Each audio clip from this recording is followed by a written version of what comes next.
So ito yung ano niya, mohon. Ito yung mohon ng property yan dito. Dito siya mag-start. Yun yung mohon, no. Tapos ito yung right of way. So magmula dito siguro mga 70 to 100 meters yung right of way niya.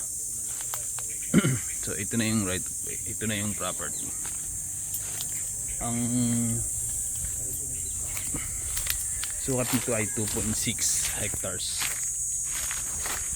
Dito lang yan sa Chaong, Quezon. So ang maganda dito sa property, kudrado yung shape nito. Apat yung mohon. So square talaga siya. Yan. Ganda yung property nito kasi medyo malapit lang ito sa bayan eh. Tapos yan yan. Dami siyang mga puno ng niyog. Tapos title to. Yung proper, yung magiging right of way na ito ay magiging sarili.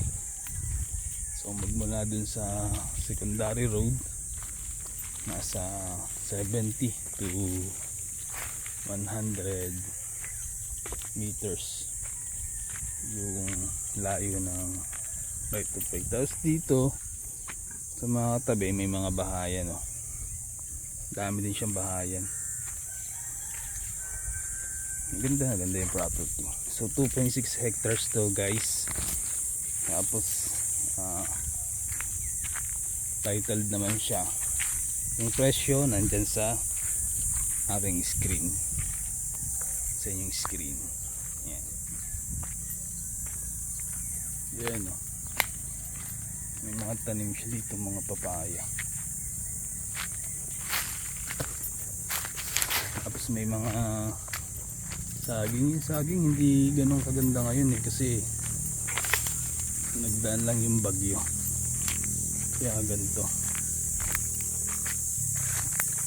Yan. Pero marami niyang niyog, marami yung tanim, mga niyog.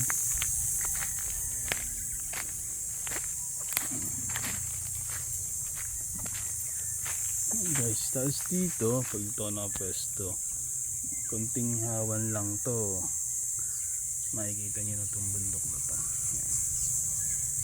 Bundok na Lipa, Malarayat. Yan. So ito yung property plot, yung area. Yan, ang daming bahayan dito kasi makikita nyo yung posting yun, yun o. Yun yung poste.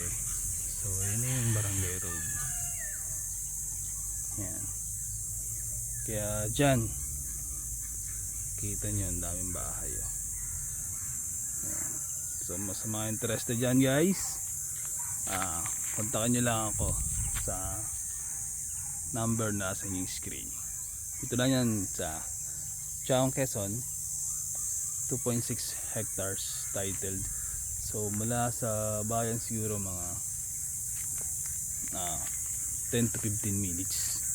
Tapos mula doon sa TR4 mga 20 to 30 minutes mula sa TR4 exit ng Chaong, Quezon.